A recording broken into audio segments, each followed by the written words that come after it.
Hey guys, and welcome to the Working Money Channel. So apparently Anthony Pompliano's tweet about XRP and Ripple has gone viral. A new tweet from the Bitcoin bull and co-founder of Morgan Creek Digital, Anthony Pompliano, is making waves in the world of crypto. Isn't he always? Pompliano, who recently said he's confounded by XRP, now says he's been introduced to the Ripple team and will likely reach out to the company's CEO Brad Garlinghouse for an interview. And guys, here's the tweet linked here. I brought up the thread here. Someone just introduced me to the Ripple/XRP team because Brad Garlinghouse will be in New York City this week. Should I record an episode of Off the Chain with him?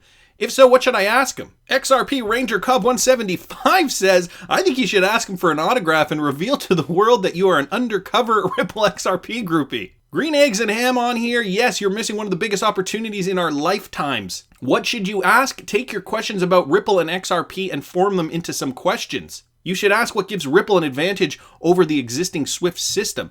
He continues on here. Alex Cobb chiming in, as well as some other members from the XRP community, of course. We've also got DM Logic here. Ask Brad Garlinghouse how long his time frame is for XRP to reach the kind of adoption Ripple has as a goal. Of course, everybody's got their opinions on what Anthony Pompliano should ask Brad. So is this Off the Chain episode going to be recorded with Brad? Has he been confirmed as a guest on Anthony Pompliano's podcast? Don't want to miss that one. I saw this from a few days ago, and this with regards to Ripple moving 31 million XRP as third quarter comes to a close. And again, it's from the Whale Alert at whale_alert on Twitter. The latest movement comes just before the close of the third quarter, which ends on September 30th. And people in the community have different opinions as to why this XRP is being moved. I saw this on Twitter as well from a few days ago, and I wanted to save it. I wanted to do a video specifically on this, and I felt like it tied in great today. This from Brad Garlinghouse, okay? Opening his mind, not being so focused on all the positives that Ripple is doing. And just hear me out here for a sec, guys. Everything I post on this account is my own, not paid for opinion. I take pride in presenting praise and fair criticism for the projects I follow. I have recently observed something about Ripple that I will present in an unbiased manner. Please make your own conclusions. Okay, guys, and he takes a look at the timeline, Ripple's timeline from, I believe, 2016, maybe even before that, to the present day, and how their focus has kind of subtly shifted, and I'm going to explain to you what I mean by that. So this is from 2016, big PR about some very big banks trialing the use of XRP for cross-border settlement. So he links to an Insights article here. Ripple and R3 team up with 12 banks to trial XRP for cross-border payments. And yes, it's just a trial. Then here's July 2017. Proclamation of 15 of the top 20 banks in the world working with Ripple. So there's a screen grab here, 15 of the top 20 working with Ripple. Okay, then by July 2018, logos of several prominent banks displayed as customers, some of whom were part of the 2016 trial, and so gives you some of those logos. Okay, we recognize Santander, SBI, obviously, MoneyGram, American Express, RBC, one of the biggest banks in Canada, same with BMO. So some of those we know. Then July 2019, less bank logos, more small to medium scale remittance firms. So we still have Santander, SBI, MoneyGram, American Express, but we also have TransferGo, okay, as we know, a small to mid-size remittance company. Then September 2019, redesign of the website, very few bank logos, almost all focused on remittance firms, okay? So we do have PNC, Santander, but then a lot of the remittance type firms. And so this is just an observation that Brad Garlinghouse has noticed over the years. It wasn't just the logos. Almost all communication since the MoneyGram deal has been on remittance firms and payment processors. The visual language on the new website targets low-value, high-volume payments. There is almost no mention of banks as a target segment. Now, I do wonder about this sudden pivot in communication and focus. The fudster will say it is because banks don't want to use XRP. The optimist will say it's because all those deals are under NDAs. The truth is probably somewhere in the middle. But one thing is clear. In the past, Ripple has proudly announced every banking deal every XRP trial in 2019, Ripple barely mentions banks and delivers communication based around remittances. Something has fundamentally changed, and I wish Ripple were transparent about it. Well, Anthony Pompliano, maybe that's something you should be asking Brad Garlickhouse in your interview. Hey, no. Let's go back to this for a sec, though. Brad Garlickhouse does have a point here. The optics do, in fact, point towards this hypothesis. However, there could be a bunch of reasons for this. And Coin Carter actually makes a great point here. Maybe the remittance companies are a pitch stop around regulation. No bank will subject themselves to regulatory hell just to be the first in line. The remittance companies are also a great real-world proof concept for the banks. Lastly, all banks are still using Xcurrent. We have Nomad_Z here saying perhaps banks are going to use a roundabout route to use XRP via R3 Corda. Perhaps this is the arrangement made between R3 and Ripple. So, of course, obviously Ripple did make a decision to do this, and I wonder why as well. I mean, my interpretation to this is, I think personally, that it could be that the remittance companies were like, who is this guy here? Was it Coin Carter said originally? Yes, Coin Carter, the pitch stop around regulation. There is so much regulation that still needs to be hammered out that Ripple saying, hey, these banks are going to use this right out of the gate is kind of not really likely. And even Brad Garlinghouse said several months ago now, it could have even been last December, that he thought we were going to be way further ahead than we actually are with regards to cryptocurrency regulation, and we aren't there yet. So maybe Ripple decided, let's take the banks off, let's focus on the remittances because we know we can kind of get that out of the door sooner. And that should be our primary focus. He does actually make a point here of 15 of the top 50 banks working with Ripple, and then Brad Garlickhouse was saying how less and less bank logos were posted on the official website.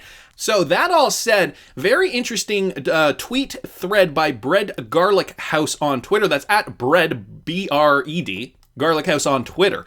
Then I came across this. So this from down_the_wormhole. That's at Karma Mike on Twitter. He suggests we're going to see a big boom in at least 13 months. So 13 months or more. I'm going to start with his thread down here. Very interesting points that Down the Wormhole mentions here. Firstly, it really doesn't matter whether y'all have an in-depth knowledge on how XRP works. I've said it before, you don't need to know the workings of a combustion engine to drive a car. I will leave price speculation to the TA guys. Profit is profit. Fine. Number 2, I subscribe to the ever more proven theory that Ripple is doing exactly what they are set out to do from day one. Accumulations of institutions and corridors of payments, creating a physical presence in every major financial center of the globe, headhunting the best of the best. And so, yeah, Ripple has succeeded at doing all 3 of those things. So number 3 here, a few have asked why I think 13 months. Simply put, many of these banks are under NDAs and or yet to sign are still under contractual license arrangements with Swift. If it happens sooner, I will admit I'm wrong, sipping Krug. So 13 months because of NDAs and under contractual license arrangements with Swift already.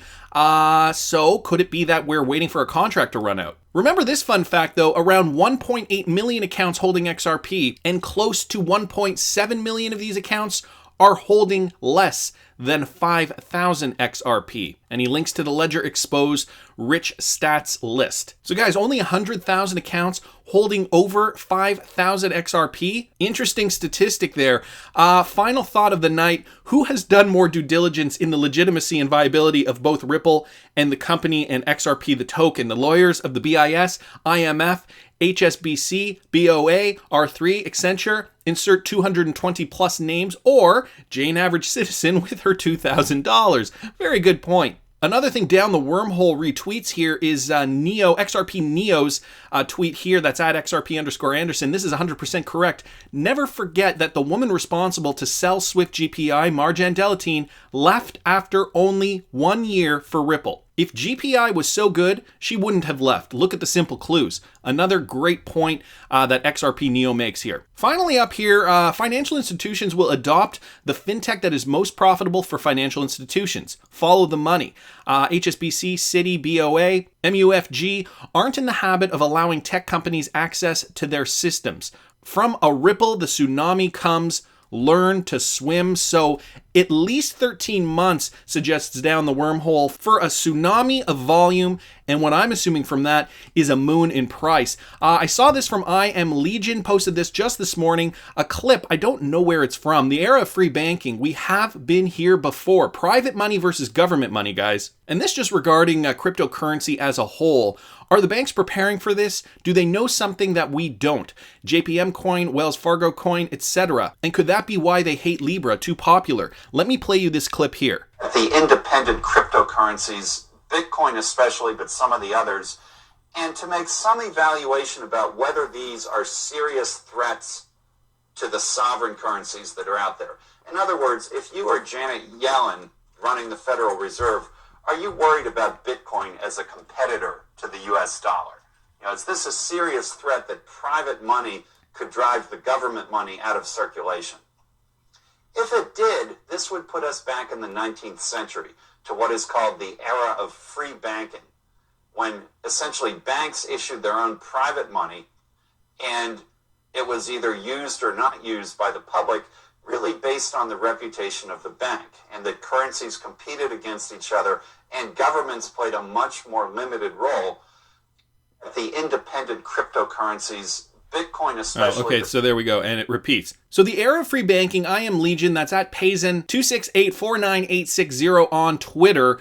Thanks so much for posting this. Are we reverting back to an era of private money versus government money? If you guys were listening to that clip, you could see, you heard this professor's theory, or whoever this guy is. I'm still wondering where I Am Legion found this clip. Very interesting clip here regarding the concept of private versus government money. And do the banks know something that we don't know? Will cryptocurrency be the way we transact? I think it will be. I don't think that we are going to see hard banknotes for much longer. I think they will realistically disappear within the next decade. That is cash money, bills, okay, coins. I really don't think that, they have much time left. So cryptocurrency as a whole, this is kind of a microcosm to the bigger picture, the bigger plan rather, that Ripple has a quintessential role in, moving money like we can move information today at the blink of an eye. And finally, if you guys follow The Simpsons, even if you don't, you may know that they have a pretty interesting track record of predicting the future. Is Matt Groening a time traveler or something?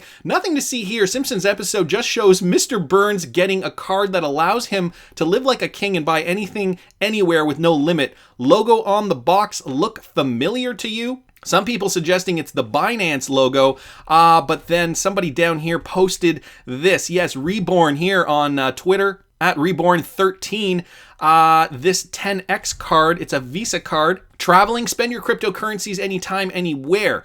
Be in full control, hold, send, and receive popular cryptocurrencies such as Bitcoin, Ethereum, and Litecoin right at your fingertips. Guys, what do you think of this changing financial landscape in the world we live in? And do you think Ripple has shifted their focus from banks to remittance companies because these banks are under contractual obligation? And could we see the price moon as suggested by Down the Wormhole in about 13 months? I want to hear what you guys think. Please subscribe to the channel if you haven't already. Like the video if you like the content I'm providing. I always love hearing your comments. See you in the next one, guys.